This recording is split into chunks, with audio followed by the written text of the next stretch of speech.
Hello, what is up mga ma'am, sir, ma'am? Ako po si Ralph C. Fry, isang visual artist from Manila. And today we are going to customize the Marvel Legends Hasbro The Uncanny X-Men Gray Beast. Ito yung retro version. So, gumamit na tayo ng mga alligator clips para ma-handle ma-handle yung mga pieces for spray paint. Ito yung spray paint kaya na gagamitin natin, Bossny number 1-in-1 flat clear. So top coat siya, pero pwede rin natin siya gamitin as primer. Pag natuyo siya, magkakaroon na adhesive layer yung surface. So lahat ng paints kakapit na dun sa action figure. Mas magiging matte yung finish ng figure, pero pag naglagay tayo ng paint, kakapit na siya dun sa surface. Kahit anong technique, detailing, base coat, dry brushing, glazing, yan, splatters, yan, kakapit na yan mga ma'am sir. So yun, sprayin ko muna, tapos balikan ko kayo. Okay, tapos na tayo mag-spray ng Bossny number 1-in-1 flat clear. Meron na siyang matte layer na adhesive layer din siya para lahat ng paints na i-apply natin dito sa surface, kakapit na siya. So next step, we are going to use PH 179 black and purple and water-based acrylic primer matte gray. Pagsasamahin natin to para makapag-create tayo ng darker shade. So, ang concept natin dito, darks muna, yung shadows. Tapos, highlights number 1. Then, highlights number 2. Then, line art. And then, highlights number 3. And then, detailing using Pilot Twin marker. And try natin dito sa kanyang chest. Kasi pag gray or black yung i-add natin dito sa shadows, para siyang grayscale. So try natin gumawa ng yan, yung mas purple. Yan yung darkest natin.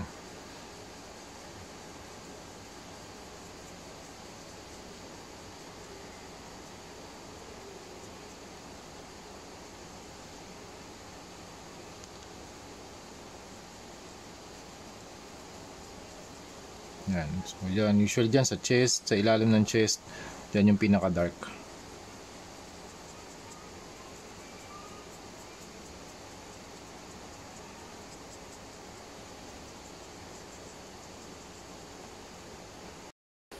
Alright, after the darks, ito na yung status niya. So you have the purples dito sa darkest shades. Then you also have the purple dito sa likod. Ang next na step na gagawin natin, here we'll apply yung highlight 1. So water-based acrylic primer matte gray. Yan, since medyo dark yung natin, yung finish natin dito kay Beast, balik lang natin yung gray na color. Dry brush lang tayo ng primer gray dun sa surface nya. Yan, para makita yung mga texture ng nakaangat na pieces or ng mga hair or fur pala. Tama, hair dun sa body. Yan. Pag nag-dry brush kasi tayo, yan, una magkakaroon ng slight weathering dun sa body. Tapos ma-emphasize yung mga scalp. And then magkakaroon siya ng highlights. So yun yung effect niya. Alright, yung next color naman na gagamitin natin, lalagyan lang natin ng PH 180 white para mas light na siya. And so here's the body, the back, the front. Ayan, medyo mas light na siya. Mas gray na siya ulit kasi kanina mas parang dark eh. Tapos ito na rin yung mga face sculpts. Okay, let's do a lighter shade. Ito highlights number 2. Yan. Mas pronounced na yung highlights natin. Mas nakikita na yung mga hair. Yan.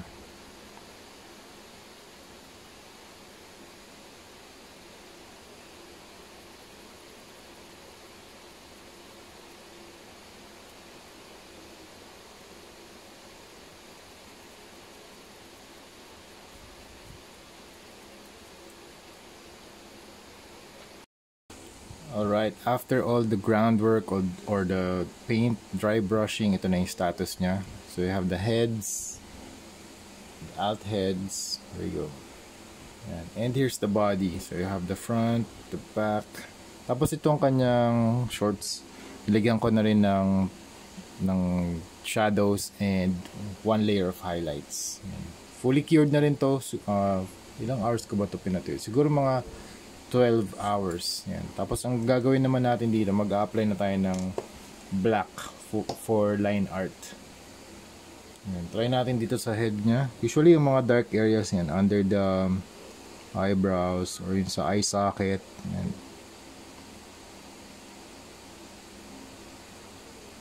Tapos yung mga sa loob ng ears, yan, usually very dark yan, line art. Dito sa my nose, yan.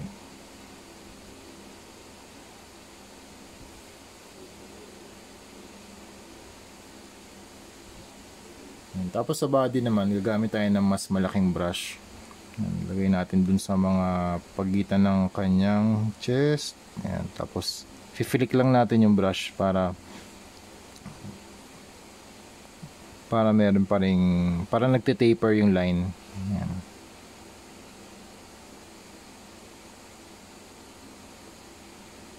Yan. Pwede natin dito lagyan sa ilalim.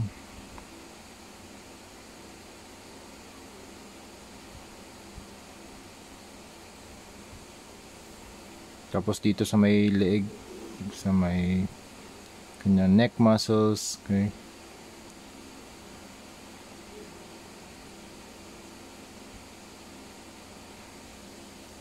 So yan, so gagawin natin yan sa lahat ng mga malalalim na areas.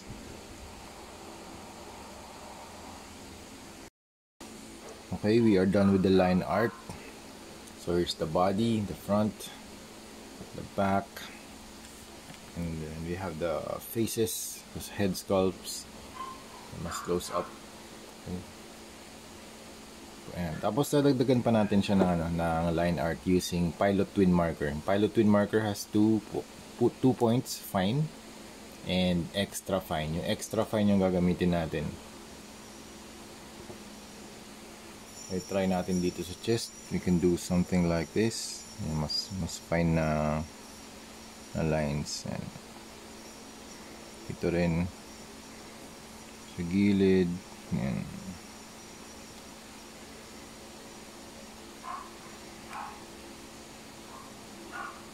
We can also do feathering lines, parang sa comic books.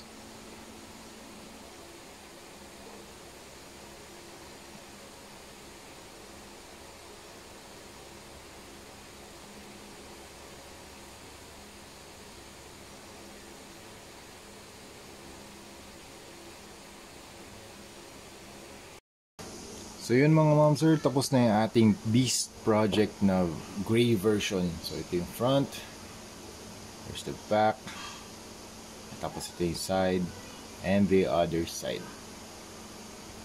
And sa articulation naman mga ma'am sir, wala namang problema. Kasi meron namang mga allowance yan mga ma'am sir. So pag mag-articulate tayo, dahan-dahan lang. So ab crunch, may allowance naman eh. Kahit nga 1mm lang kasi yung paints naman na ina-apply naman natin, thin naman siya. So kung thick, make sure na may allowance siya at least 5mm kung thick ka. Pero kung thin paints naman yung ina-apply, at least 1mm pwede na. And mababawasan yung percentage or yung chance ng mga paint rubs. And wala namang issue sa mga joints. Ayan. Na-articulate pa rin natin siya. And pati yung legs, ganun din. Kasi may space naman eh. Ayun, may space naman siya. Ayan. Kung i-articulate natin to mga ma'am sir, yun nga, since this is custom painted, be very careful in rotating yung mga pieces. So meron tayong tatlong gray beasts. Meron na rin siyang book. Ito yung book niya. Kinostomize na rin natin. So din-dry brush ko to ng earth tan. And then detail with Pilot Twin Marker. And pati yung loob, naglagay ako ng highlights. And we have 3 books. 1, 2, 3. Tapos meron tayong dalawang eyeglasses. And pwede rin yan itong isuot eh. Tapos ito yung alt head niya. Tapos pwede nating i-equip yung eyeglasses. Yung ginawa natin. Ayan. Ayan, so nakasuot na sa kanya yung eyeglasses na kinostomize din natin. So yung sa eyeglasses naman, nagpaint lang ako ng highlights across the eyeglasses itself, yung slots. Yan. And then kasabay nung mga gray beasts, gumawa na rin ako ng mga blue beast. Ito naman yung Caliban Wave. Ito yung gray beast talaga from Marvel Legends, yung stock na gray beast. Ginawa nating yun nga, merong hue ng purple and magenta. Yan. Tapos ito, blue beast from the Caliban Wave. So same technique, shadows, midtones, highlights, line art, and then highlights number 2, highlights number 3, and then final detailing. Okay. Dito kasi may belt siya. Maganda yung detail ng belt kasi nasa-separate yung upper body dun sa lower body. Yan. Same lang yung mga ginawa natin. Kailangan lang natin mag-produce ng 5 pieces para meron tayong mga ibibigay para sa mga clients natin. Yan, client work lahat to mga ma'am sir. May mga owners na ito. Kaya thank you very much for availing this. Mga clients natin from Ohio, from the USA. And maraming talaga. Kaya mga next project natin, we have Star Wars, Sabretooth, other Marvel characters, X-Men 97 naka-line up na. Kaya yun mga ma'am sir, thank you very much for watching and see you sa next video. Bye bye.